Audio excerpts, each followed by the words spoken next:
Hey, what's going on there, guys? Nick here from Absolute MTG, and today we're going to be taking a look at a deck tech for 50 Shades of Grey Merchant for the Theros season of Standard. So, aside from that name, this is a black and green Grey Merchant of Asphodel deck where we're essentially mono black, splash green for a variety of different things that we can play on our sideboard.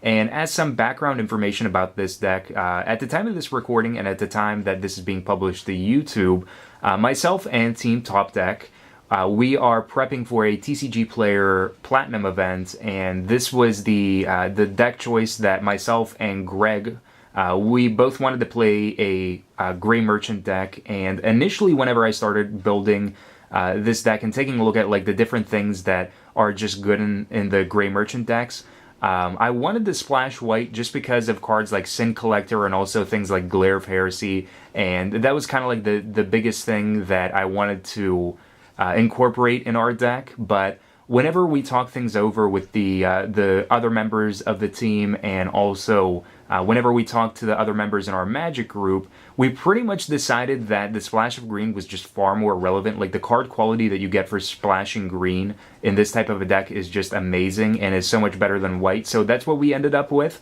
Our entire deck list is down below where you guys can check it out and you can use that as a reference. There's also a link down in the description via TappedOut.net. So if you guys are unfamiliar with any of the cards that are in this deck, if you don't know what they do or anything like that, you can scroll over them with your cursor and a image pops up and you can view the image and read what the card does and whatnot. But overall, for Standard, it's a really fun deck. It's really consistent, and it's just very well positioned against a lot of different things. So first off, for the creatures that we have in here, it's pretty standard. Like, we have the 4 Nightveil Specters, which essentially just add triple black devotion for us. The other kind of neat thing that you can do with it is if you're playing up against like mono blue and you exile something like Master of the Waves and you have Nykthos out, you can go and you can get blue mana into your mana pool and you can like cast Master of the Waves, and like with Nightveil Specter you get some elemental tokens too. So it's kind of like a unique thing that you can do with it.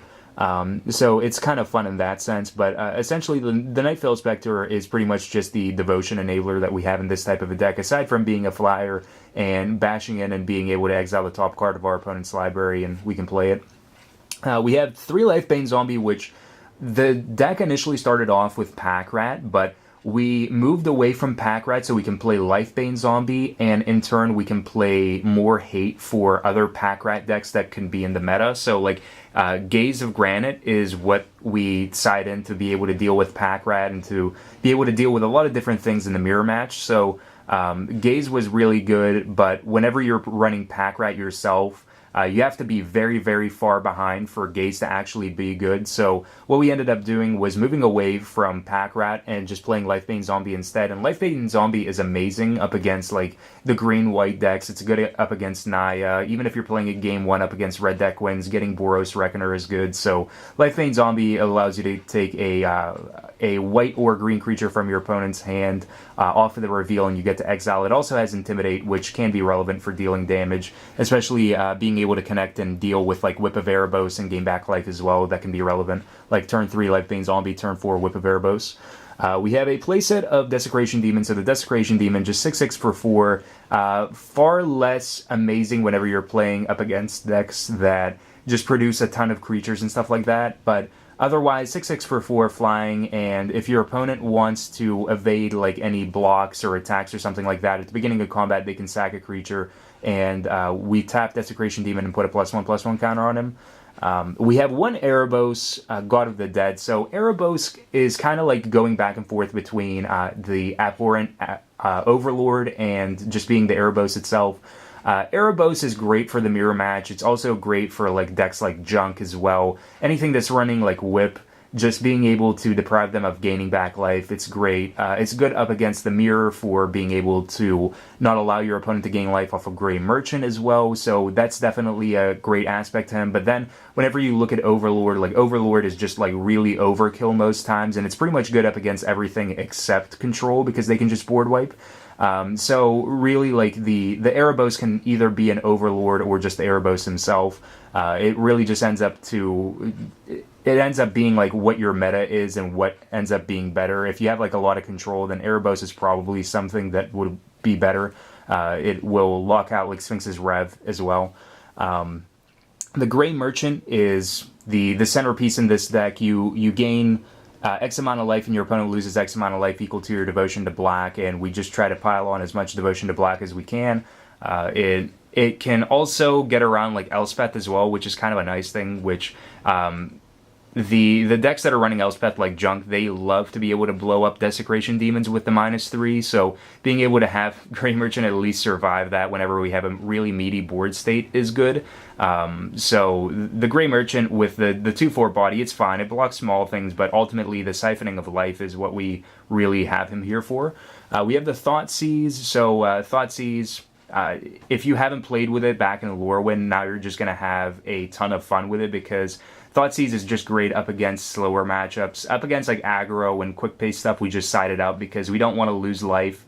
And oftentimes the card quality and discard that we would have is really not going to be as relevant as keeping like the 2 life. So up against really quick decks, we side it out. Up against slow matchups, it's absolutely perfect. It's one of the best ways that we can deal with control matchups and just allowing to...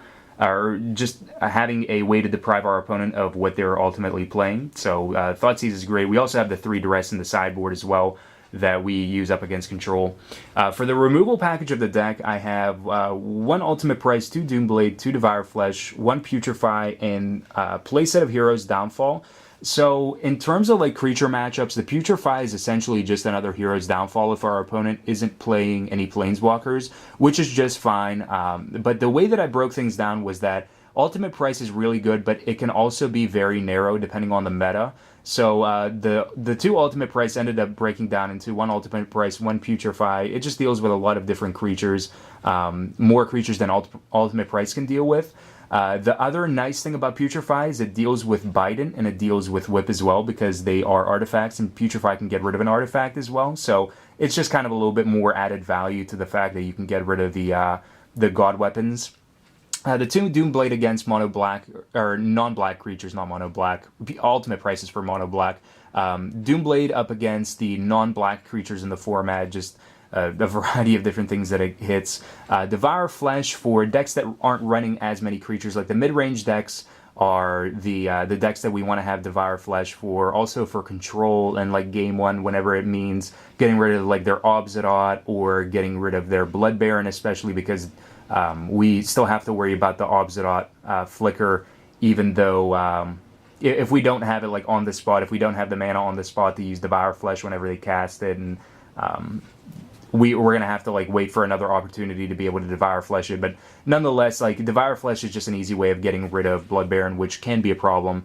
The 1 Putrefy and the 4 Heroes Downfall. So the Heroes Downfall is probably like the best removal that this deck has.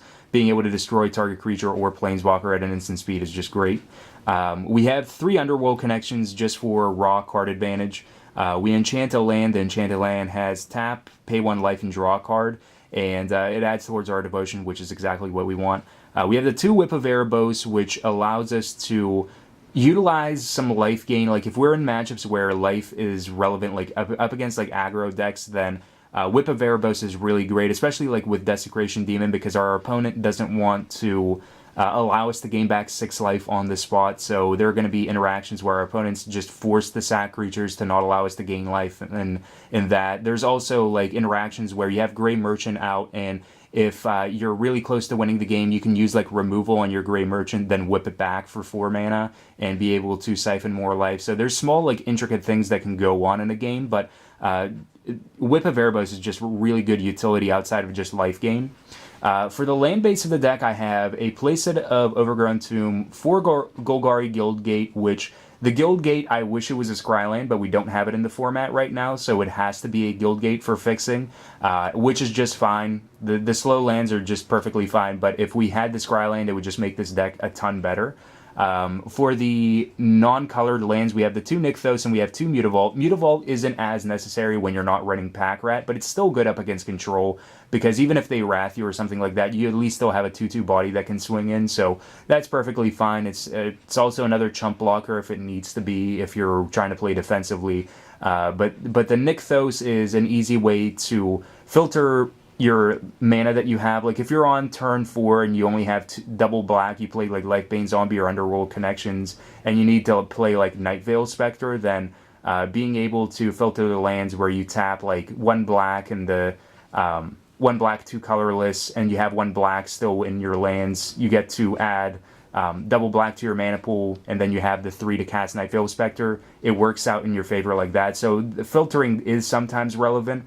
But otherwise, like Nykthos just allows you to do a little bit more things with your mana, and it helps you out in certain situations. But the 2 and 2 split was probably where I wanted to be with it. You really don't need more Nykthos, and you really don't need more Mutavault. If anything, the deck can run less Mutavault. It can run no Mutavault at all. But I still like to have 2 of them just because it's another 2/2 body for us that can swing and can gain this back life with the whip and whatnot. And then 13 swamps, so just 13 basic swamps for the rest of the lands.